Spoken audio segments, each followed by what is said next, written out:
Hello, this is Sandy Gallagher welcoming you back to another lesson in Thinking into Results. I hope you're beginning to see that you have a major role in the way your work life unfolds every day. The lessons you're learning here will provide you with new opportunities to collaborate and to create and to thrive, while at the same time helping your company prosper. We all have deep, deep reservoirs of potential within us. But how do you recognize it? And how do you bring it to the surface? It has to do with how you think. What's coming into your mind that influences your output? What are you thinking about?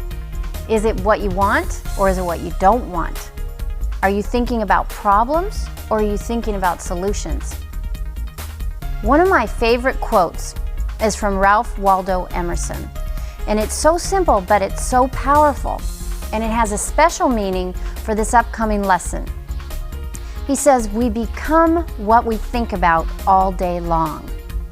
It's your choice, what you give your attention to and what you think about all day, every day. Remember, you have control over the thoughts you think. Now here's Bob to help you understand a better way to think. Feed your mind what it needs to produce the outcomes that you most desire.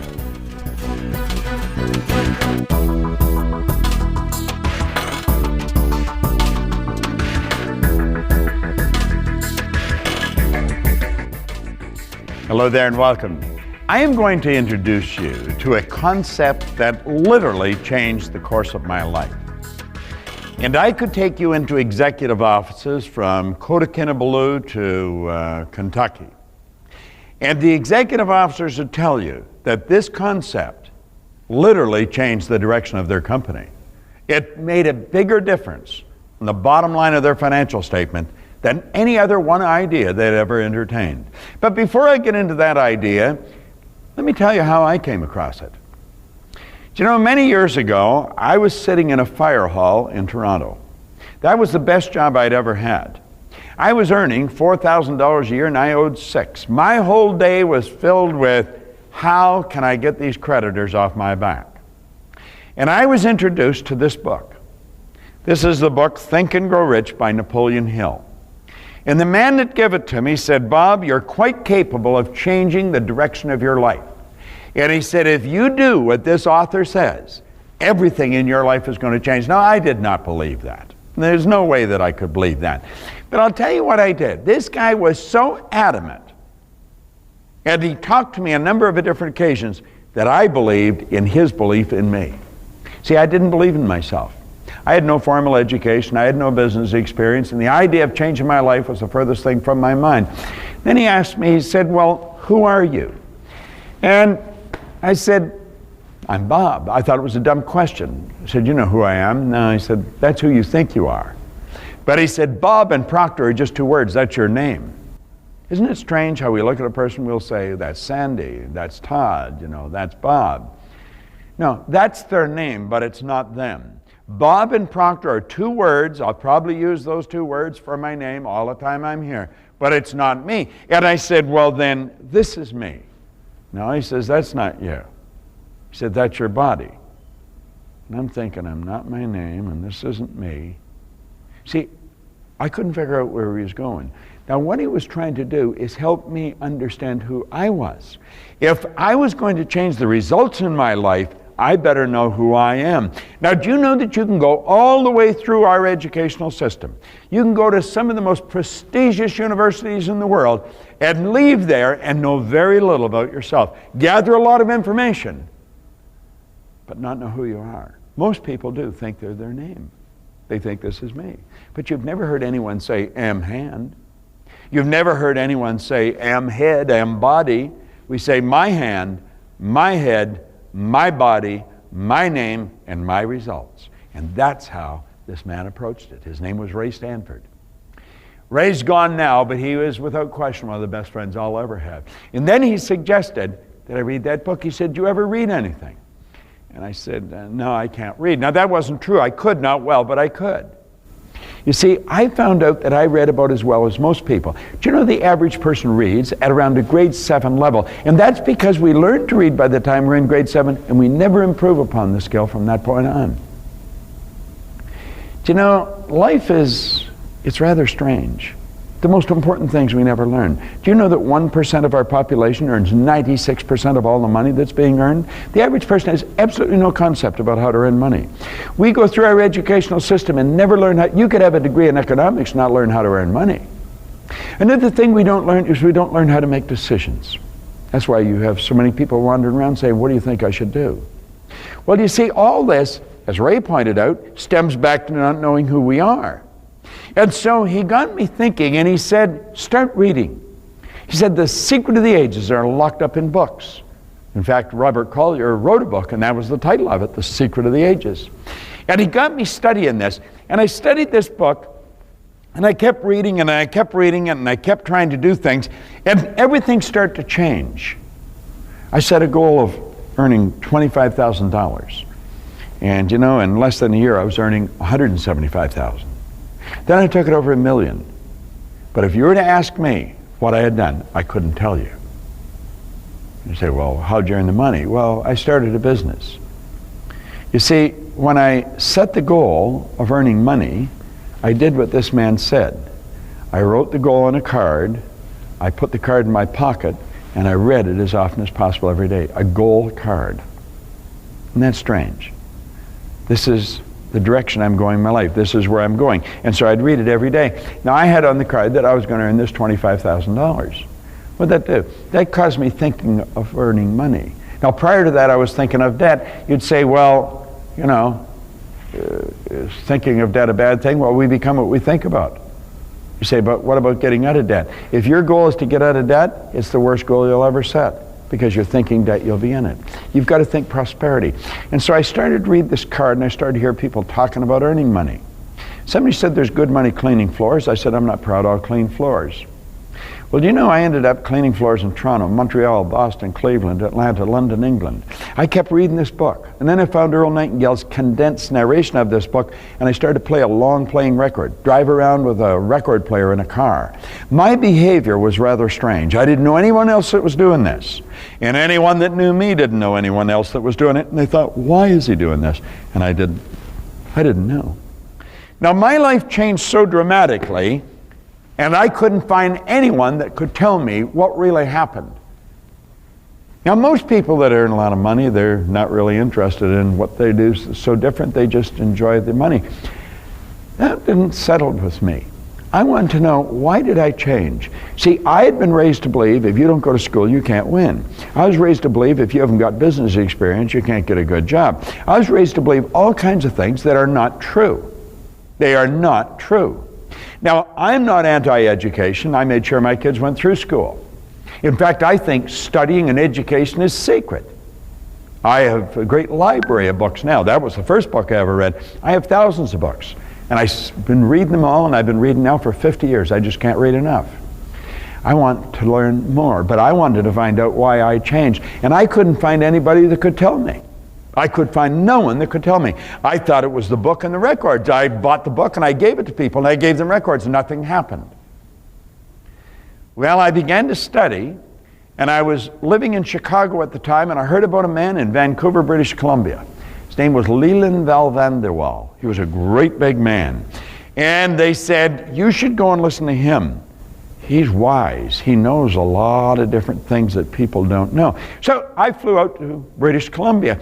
And when he was finished speaking, I went over and I said, I'd like to spend a couple hours with you. And I remember him looking at his watch, and he said, well, I'd probably like to spend a couple hours with you too. But he said, I've got to catch a plane. And I said, I didn't mean right now. I've got to catch a plane too. He said, where are you going? And I said, I've got to go back to Chicago. He said, what are you doing in Chicago? I said, I live there. He says, you came all the way here for this seminar? And I said, yes. If I had known what I was going to get, I'd have walked all the way here. Now, I think he was impressed that I had traveled so far. But you know, when this man walked on the stage, the second he opened his mouth, I knew that he knew what he was talking about. And I made up my mind I was going to get to know him. Well, as it turned out, he wasn't going to be in Chicago anytime in the near future, but he was going to be in Toronto in a couple of weeks. And I said, I'm actually from Toronto. My family's still there, and I said, I'll fly over and meet you. Well, the two of us sat down in the Skyline Hotel. And it was supposed to be for a couple hours. We were there for 3 days. And he and I were just like that right up until he passed away. He was a phenomenal human being. He was wise. He had information that not many people have. And he sat down and he said, Bob, you live simultaneously on 3 planes of understanding. And I said, I know that. No, he said, you don't know, or you wouldn't have asked me the questions you're asking. And he says, shut up and listen, open your mind. And then he smiled. He said, you are a spiritual being. You have an intellect and you live in a physical body. 3 different planes of understanding. And he said, the mind is the greatest power in all of creation. And he quoted Dr. J.B. Rhine from Duke, who was alive at the time. And Rhine probably did more study into the power of the mind than anyone alive. And Dr. Rhine said, the mind is the greatest power in all of creation. Now he said, tell me what your front door looks like. And I thought, how can he go from the mind to my front door? And I said, what's that got to do with it? He said, just listen to me. What does your front door look like? So I described it to him. He said, tell me what your car looks like. What color is it? I said, it's white. He said, is it big or small? I said, well, it's fairly big. He said, there are 2 doors, 4 doors? And I said, there are 4 doors. He said, what color is the interior? And I said, it's tan. He said, see, you can describe your front door and you can describe your car, can't you? He said, tell me what color your refrigerator is. So I told him. He said, there are 2 doors or 4 doors? I said, there's 2 doors. He said, top and bottom or sides? And I said, top and bottom. He said, do they open to the left to the right or the right to the left? And I sort of stared into space. He says, now you see you've gone to your kitchen. You went into your kitchen and you mentally saw which way those doors open. Now he said, tell me what your mind looks like. I said, what? Tell me what your mind looks like. I said, I don't know. He said, are you inclined to think of the brain when I asked you that? And I said, yeah. He said, your brain is not your mind any more than your fingernail is. He said, this is one of the great problems in life. No one has ever seen the mind. And yet it's the mind that has to be changed if you're going to change results. Now he said, when I said think of your door, he said, I activated vocal cords. I set up a sound. It's a light message. Your hearing sense picked it up. And that light message went screaming down a nerve passageway and struck a group of cells in your brain. Those cells increased in amplitude of vibration, and the picture that's in them flashed on the front of your mind. So as I said your front door, like that, a picture of the door come up. And I said your car, a picture of the car come up. Your refrigerator, a picture of the refrigerator come up. But when I asked you to think of the mind, no picture. He said, you see, you have no cells of recognition for the mind. That's why people go in for analysis, and they go for years. You know why? They're trying to change something, they don't have a picture. And you and I think in pictures. We think in pictures. When I asked you to think of the car, a picture come on the screen of the mind. Now he said there was a doctor in San Antonio, Texas that understood that way back around 1934. And he said, you know, we've got a problem in the healing arts. He said, we're treating people physically, we're treating symptoms. And he said, until we treat the whole person, there's not going to be any health. Well, do you know, in corporations, we are treating symptoms. In business, we're treating symptoms. In sales, we're treating symptoms. We are not treating the cause of low profits. We're not treating the cause of low sales. And until we treat the primary cause, there's going to be no permanent change. And he pointed that out to me. He said, we've got to have a picture of the mind. Now he said, I'm going to draw a picture. This is a picture that Dr. Thurman Fleet drew in 1934. And he said, this is the mind. Now he said, look at it. And you look, you might smile. You just see a couple of circles and a couple of lines. We call this the stick person. Now I want you to let the large circle represent the mind and the small circle represent the body. Now the mind controls the body. The body is an instrument of the mind. Now I want you to think. I want you to stop and think of the performance of some people that you know. You can choose yourself if you want. It's the way we act, it's the behavior that's going to determine the results. Some people, when they meet a stranger, are very shy and they pull back. Others are very gregarious and they got their hand out and asking the person all kinds of interesting questions. The behavior of people varies greatly, but the nature of people, they're exactly the same. See, the mind operates the same for the shy person as it does for the gregarious person. It's how the mind is programmed with the shy person that's so different from the gregarious one. And the mind is programmed both genetic and environmentally. That's how paradigms are formed. But we talk about a little more about that in another lesson. What I want you to focus on is this drawing again. Come back to the drawing. Now let's take that large circle and we'll put a line right through the center. And we'll say everything on the top half is referred to as the conscious mind. Everything on the bottom half is referred as the subconscious mind. And of course, the small circle on the bottom is the body. Now, this is what Val suggested I do. He said, I want you to let your head represent the mind. Everything from the neck down represent the body. Now, he said that's not the way it is. Mind is in every cell of the body. Mind is movement, body's the manifestation of the movement. But we've got to have a picture to operate with. So the top half of the drawing is the conscious mind. That is the thinking mind. The bottom half is the subconscious, and that is the emotional mind. And of course, it's what's going on in the emotional mind that's going to determine what the body does. How do the ideas get into the emotional mind? Well, we put them there. Now, you see, there is a great power that's flowing to and through us, and it never stops. And as this power flows into the consciousness, we have the ability to think. Do you know what the problem with most people is? They don't think. Do you see those little lines growing out of the conscious mind? They're called sensory factors. We can see, hear, smell, taste, and touch. And the sensory factors is what feeds information into the consciousness from the outside world. Now, we have been conditioned to live through those sensory factors. We've been conditioned to go by what we see, hear, smell, taste, and touch. As little kids in school, we get a report card. And the report card tells us what kind of student we are. And so we look at the report card, the teacher looks at the report card, we take it home, the parent looks at the report card, and that tells us what kind of a student we are, doesn't it? The truth is, it really doesn't. But that's the belief system we're operating with. The report card actually tells us where our mind was at for a few minutes, maybe 3 weeks ago. It has absolutely nothing to do with potential, but that's what the child believes. That's what the parent believes, and then we start treating them according to the grades they got on the card. Now, that's rather sad, because when we leave school, we let the sales sheets dictate what kind of a salesperson we are. We let the balance sheet dictate what kind of an organization we are. And we let the balance sheet control everything we plan to do. The balance sheet is the report card. It just tells us what was going on in the past. It has absolutely no bearing with what's going to go on in the future unless we let it. And unfortunately, we've been letting it. You see, this little stick person here that we're looking at is every person. That's every person in an organization. And as the people start to understand how their mind operates and why they're doing what they're doing, I guarantee you the report card will change. It will change so dramatically, it will shock the person. And that's what happened to me. Here was a guy with no formal education, no business experience, a very poor work record, and like that,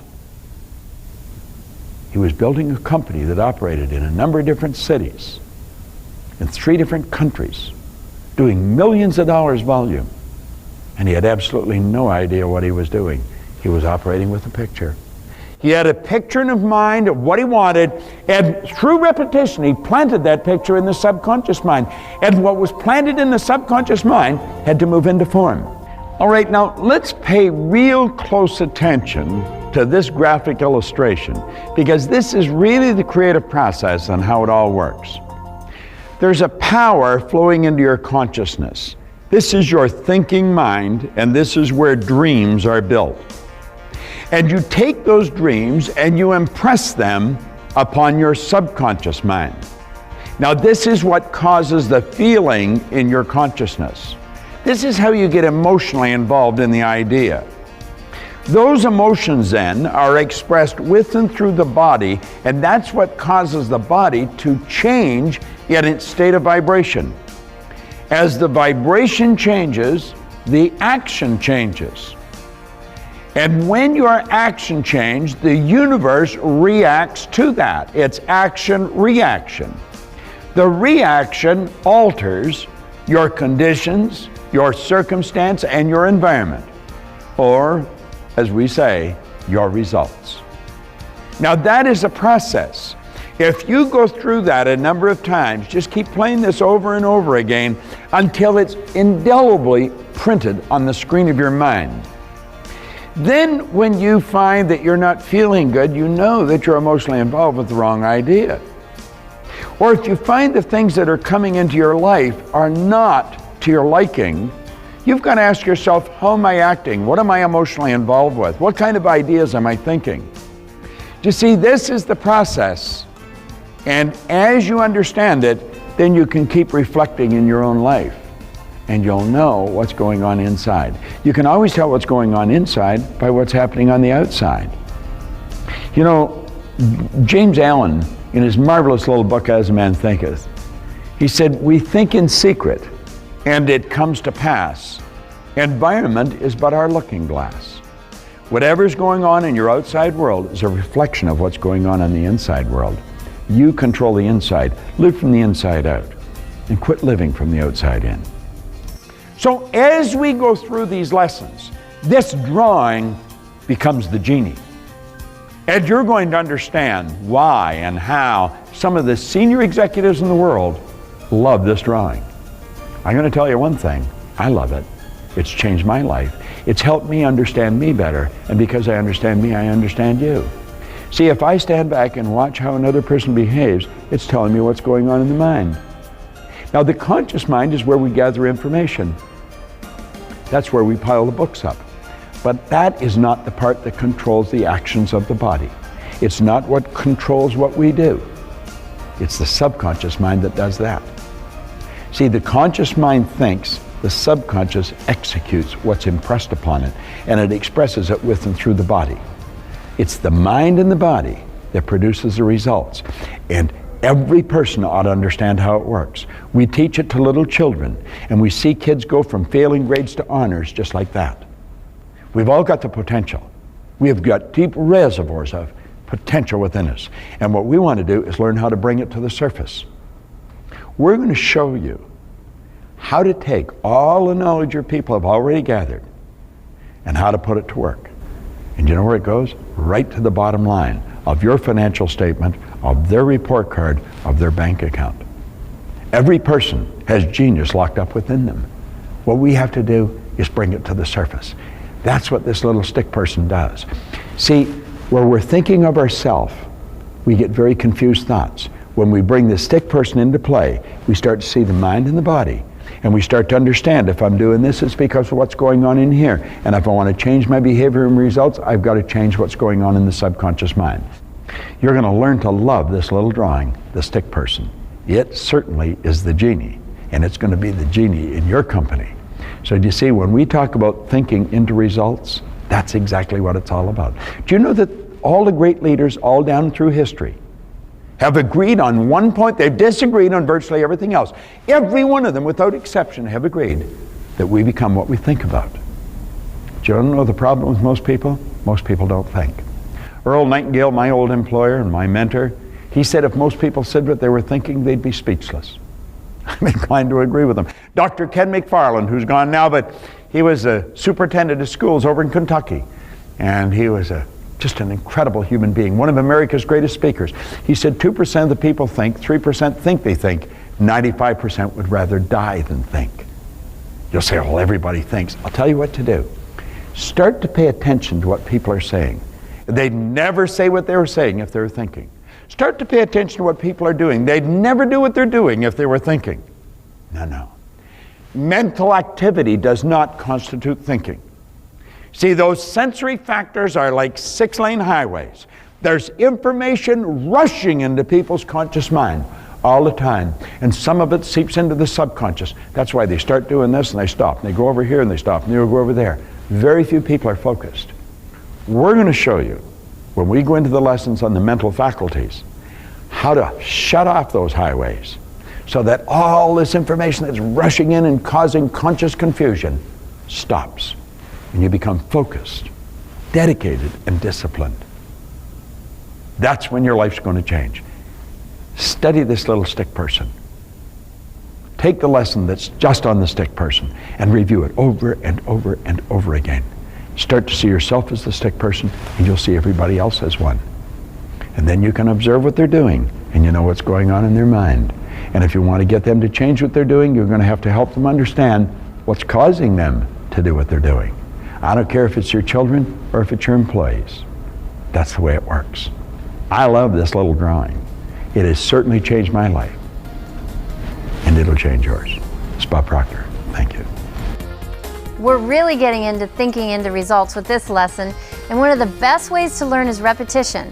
So I encourage you to go over this lesson as many times as you can and use the graphic that Bob just introduced to us. It'll give you clarity on what's going on in your mind and in your behavior. I remember when I first saw this diagram, I thought it was pretty silly, but I'm telling you, it's powerful. This diagram is responsible for hundreds of millions of dollars, actually probably billions of dollars of increased revenue to corporations around the world. So study it until you really understand it. You'll keep getting more out of it every time you come back, I promise. Let your results guide you.